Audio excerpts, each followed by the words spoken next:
discours beaucoup plus important, peut-être, il sera plus important que les poèmes. Oh, nous avons vraiment, beaucoup yoka, oh, ils allaient vraiment en kati. En tout cas, merci. Vos applaudissements.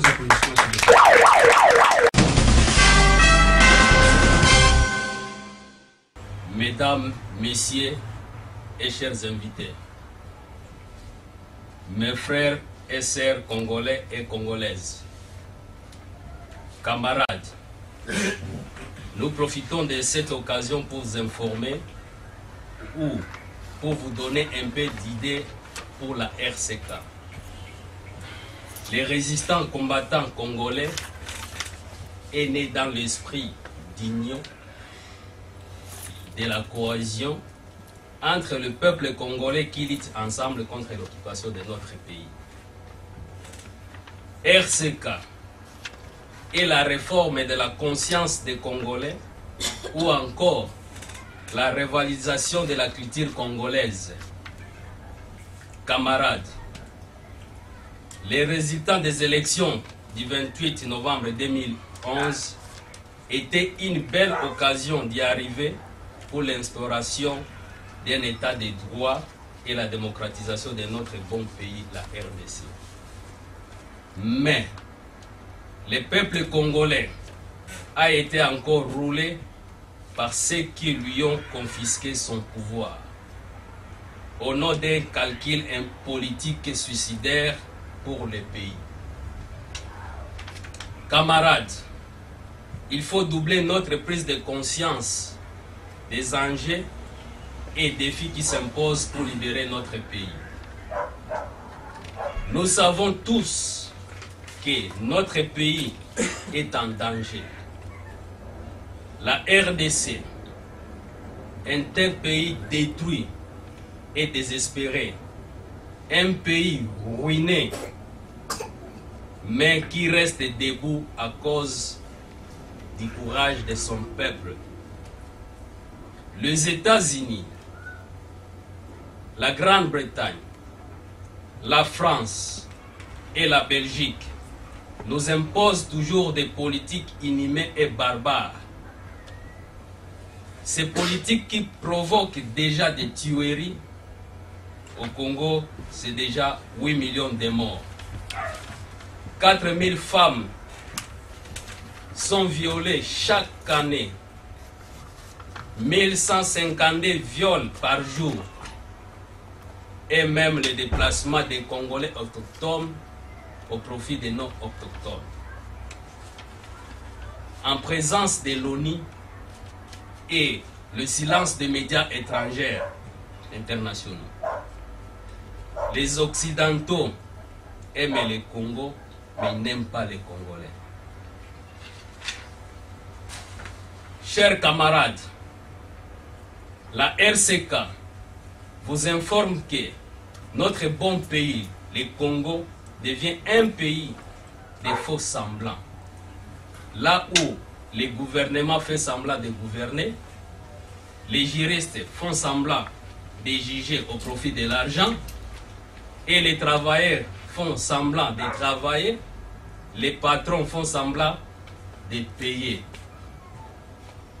C'est chez nous toujours au Congo. Mesdames, messieurs et chers invités, mes frères et sœurs congolais et congolaises, le peuple congolais tourne aujourd'hui nos regards vers nous qui vivons à l'étranger. Nous restons les seuls espoirs des peuples qui sont au pays. Il veut qu'il y ait un changement. Mais, avec la coordination des résistances, on peut faire quelque chose. C'est la raison capitale qui a fait la création du RCK.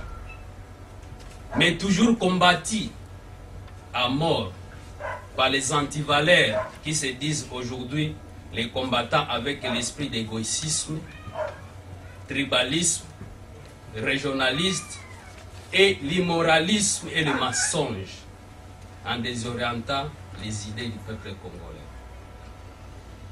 Camarades, l'éveil de la conscience peut seul briser tous les cauchemars de cette fatalité.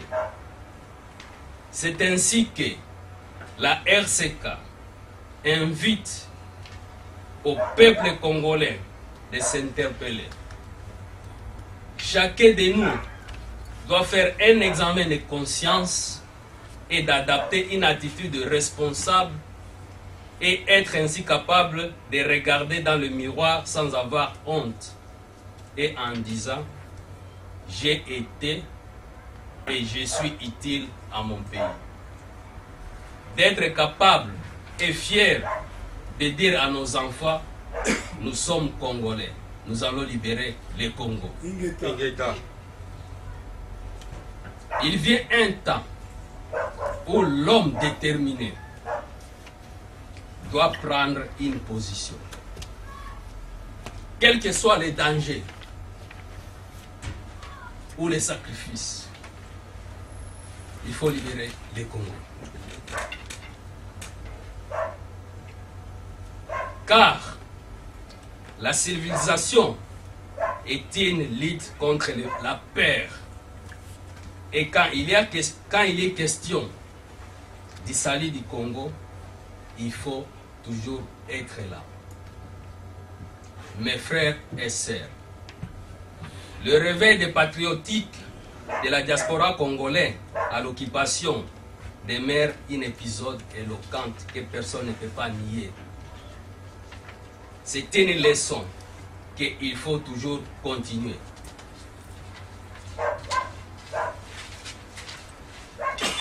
Chers combattants, chers camarades, chers invités, nous vous invitons à beaucoup plus de courage. Personne ne sauvera pas le Congo, c'est à nous les Congolais. Sinon, le Congo partira. Est-ce que Bokolinga Congo est Kabwana? Bokolinga Congo est Kabwana? Non. Donc nous voulons tous l'unité. Il faut frapper dur pour confondre tous les malveillants qui ne veulent pas le bonheur de notre peuple congolais. On peut lutter seul, en groupe, publiquement ou pas. Tout cela est bon, mais avec l'amour et la solidarité pour l'intérêt et l'intégrité de notre pays, l'union fait la force. Les Congolais doivent se rassembler comme un seul homme, en convergeant tous leurs efforts et idées vers un objectif commun, qui fera tout pour libérer notre peuple. Soyons unis et évitons tous les esprits de division pour libérer notre peuple. Lève-nous comme un seul homme, faisons un front commun et battons-nous à la reconquête de la souveraineté nationale. Le combat est dur, mais il nous faut beaucoup de courage pour le vaincre. Abat la peur et avoir la détermination. La victoire est certaine, car notre combat est noble et légitime. Vive RCK! Vive RCK! Vive la diaspora! Vive la diaspora! Vive les Congolais! Vive les Congolais! L'unité du Congo, je vous remercie.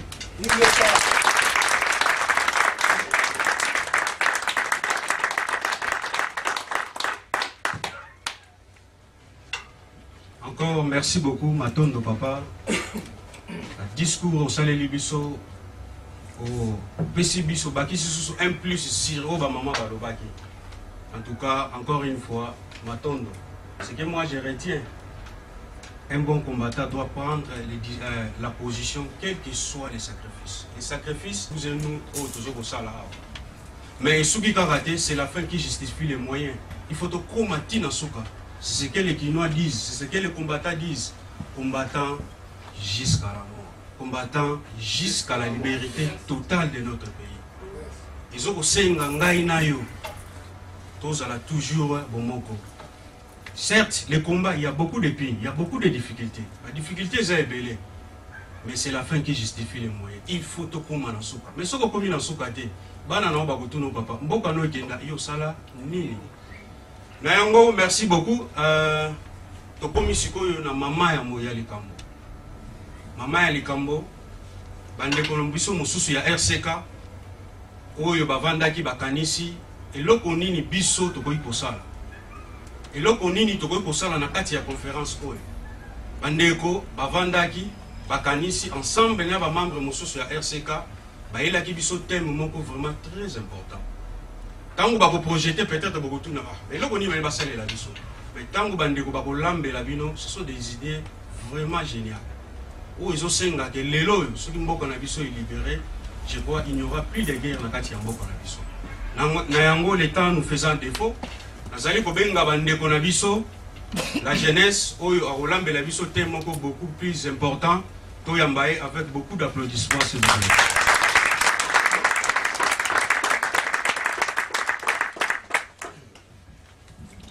Merci.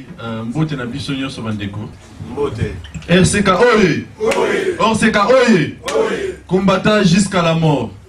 Ok, na pesi bino mbote tozalaki na lisolo moko ya partager biso na bino ensemble lelo. Eza proposition moko RCK aye nango liboso ya communauté congolais.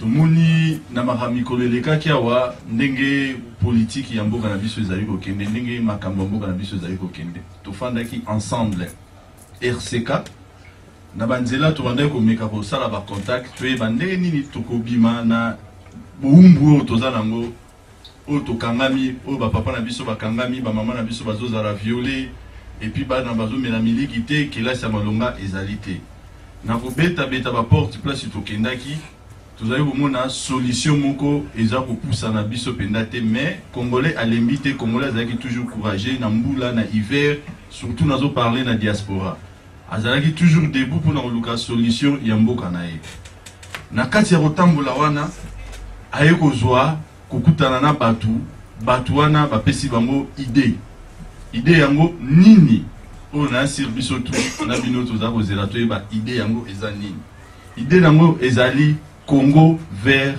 la Commonwealth. Pourquoi Congo vers la Commonwealth? Tolembi francophonie. Tolembi francophonie, pourquoi?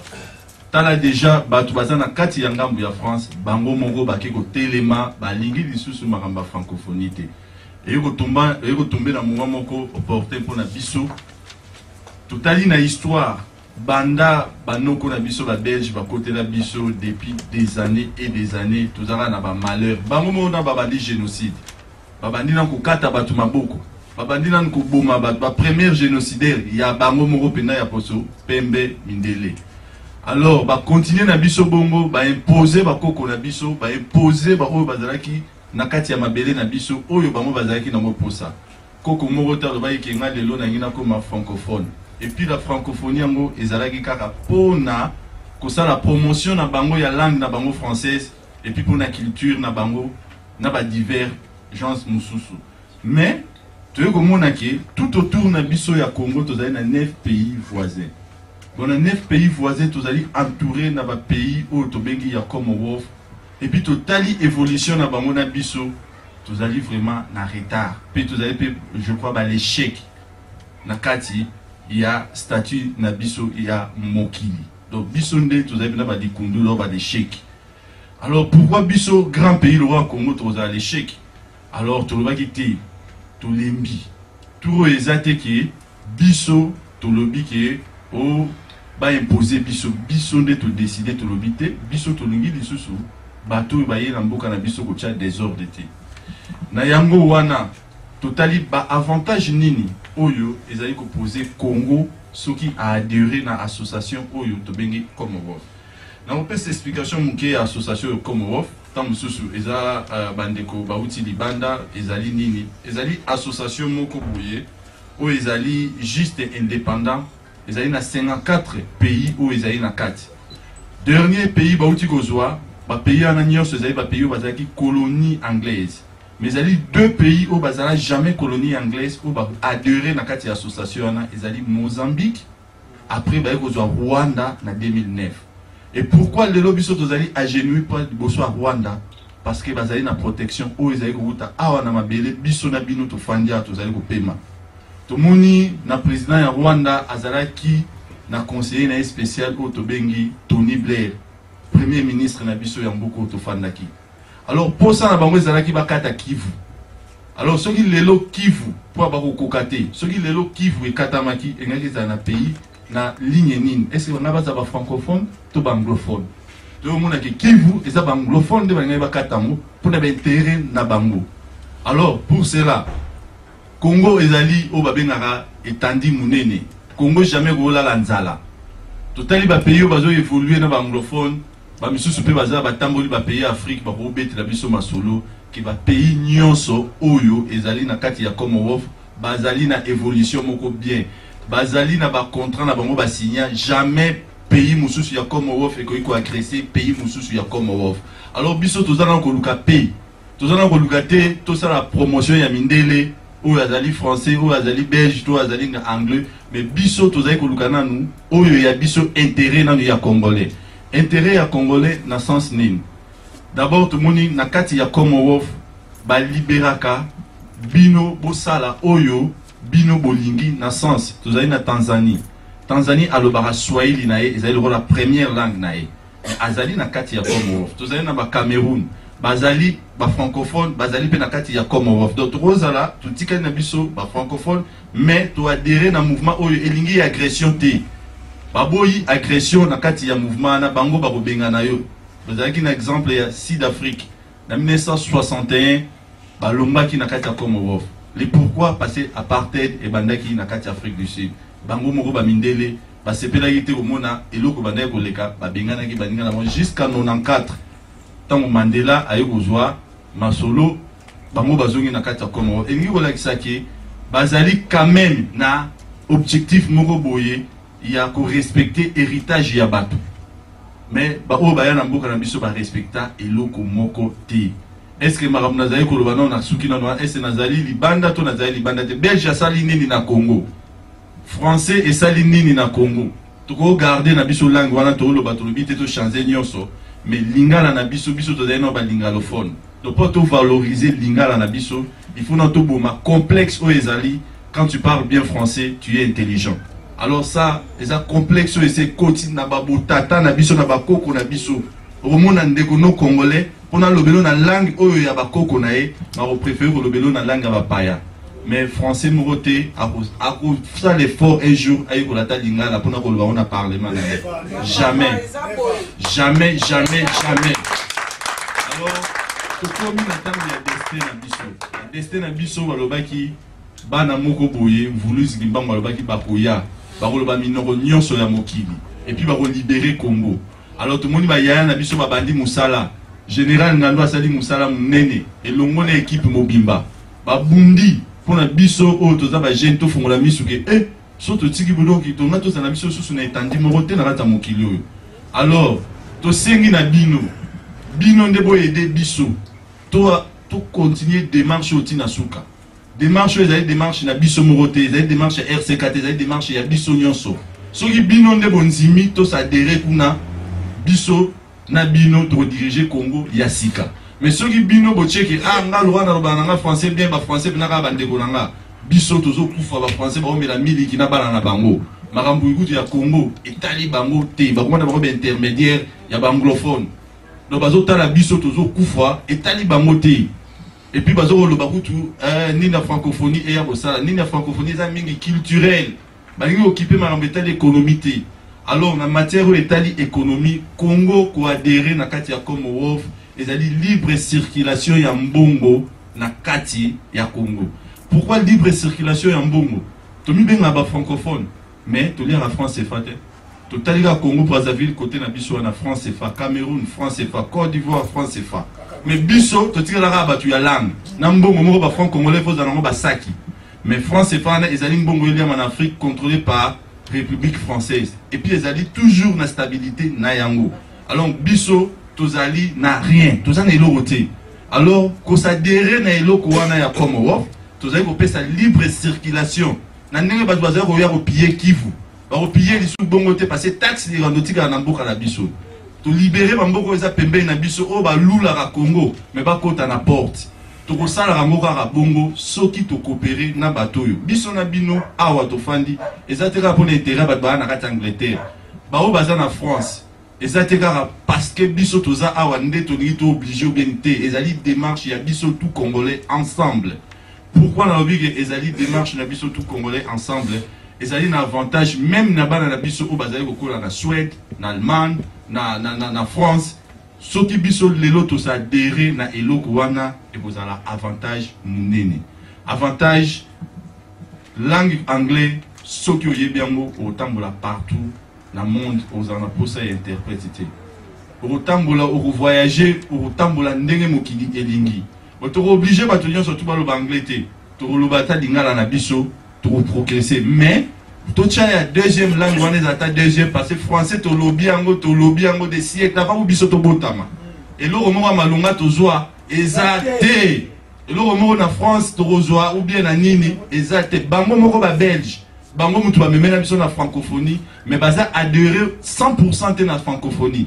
Et ça dit juste, parti moro fédéral mutu bazali adhéré parti à ba wallon o bazali penana ba Louis Michel la carte ba parti penana ba assassin bango mutu bazali adhéré mais Belgique Union Mobimba bango nyonso baza adhéré te na carte ya francophonie. Mais pourquoi bango ba Belge ba ki na mboka na biso ba Alexia ba biso minoro na bango te ba sala pelo moko ya belgo nini e fanda pe kitoko te bazali ko kende ko dembi ke pa ba pa ya tala pe politique na bango za ya kopanzana bo bato boto fanda bango ti wapi ba obligé biso pe mingi siko biso nde tozwi destin na biso na maboko yango biso to bengisaki bino to proposer bino to yebi ke Congolais za na mayele belé bo aider biso pour na Congo eza libérer biso na bino to s'adhérer na eloko wana pour na avantage ya bana total na biso te parce que na tangi ba université belé na lobara français très bien te total la fitiro royal lobby parce que total na biso yango biso ba jeune lelo to komo souffrir ligolo ba buzo ba papa na biso ba salaka batiki biso esclave tant que comme biso comme na âge bango ba lobi ote to benga na Rwandais biso toza wana kaka biso mais bazoka ba pouvoir na ba 29 ans na ba 32 ans ba enjoy pena Congo biso to enjoy Congo te na ba o baza na Congo siko bazo souffrir alors to pesa libre circulation na Congo to luka Congo ya sika ni tous les ali to répondre yo ceux qui idée ezali baki sera biso non na kanga baloba mingi te vive England, God bless England, God bless Congo, vive RCK, Ingeta.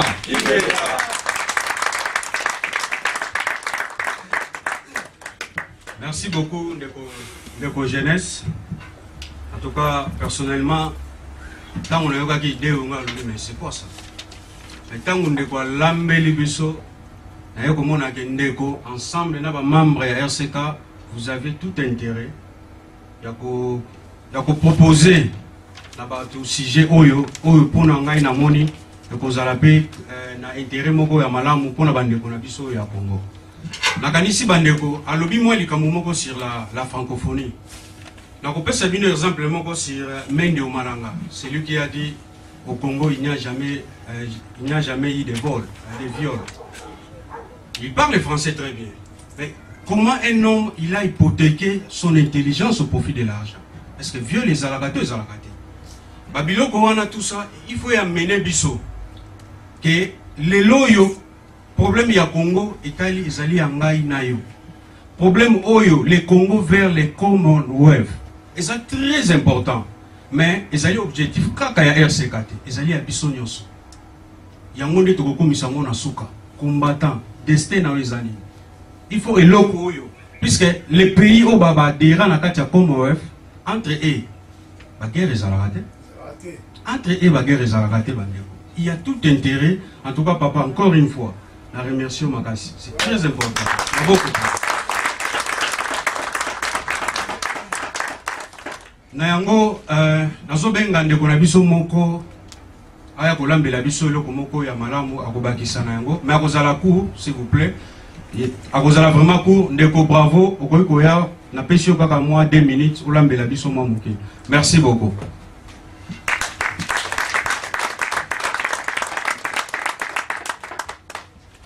Botela biso na ndeko.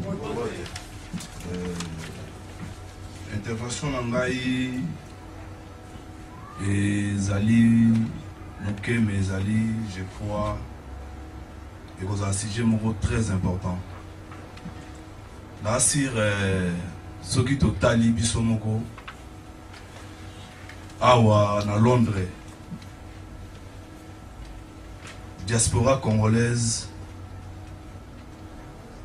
Bazali, plus de 20 000. Les lots congolais nyonso azana souci à mboka na ye, azana souci à Congo. Ezana biloko mi balé ezoboma biso ba congolais. Eloko ali boso congolais alingi balobela kaka ye.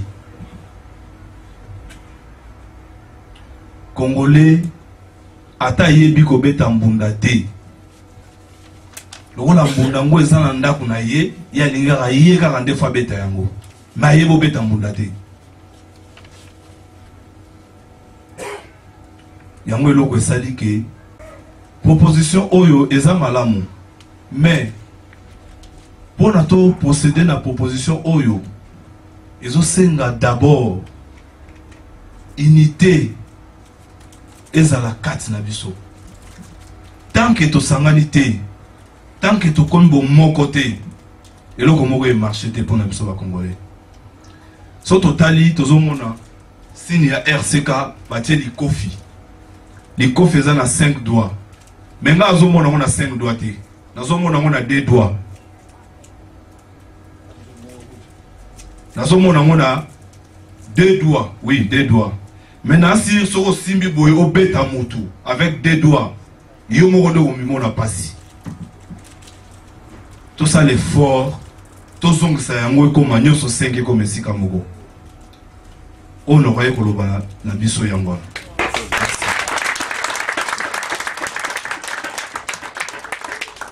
Merci beaucoup, papa, bravo. C'est vraiment frappant, l'exhortation nayo, l'endroit ya ba combattant. En tout cas, encore une fois, merci beaucoup. Nayango bandeko, vraiment, tout comme une partie moko plus importante, il y a débat na biso. Nakanisi parmi biso tozali vraiment na ba éminent professeur. Oyo basala le kumu ya biso ya Congo. Oyo pe babundela kamboka d'une manière ou d'une autre.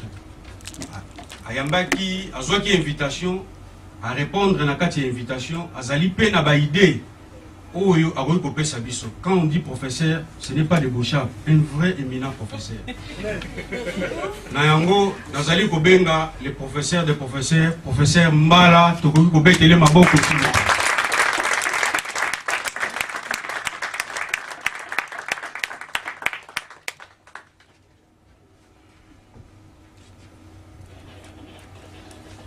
Merci Mingi. Na telemi awa na ki professeur te, na telemi awa en tant que Congolais. Et les Kamuna Goloba, l'Italie Congo, mais na aussi la permission, il y a président Ezala enregistré te, please. Oui.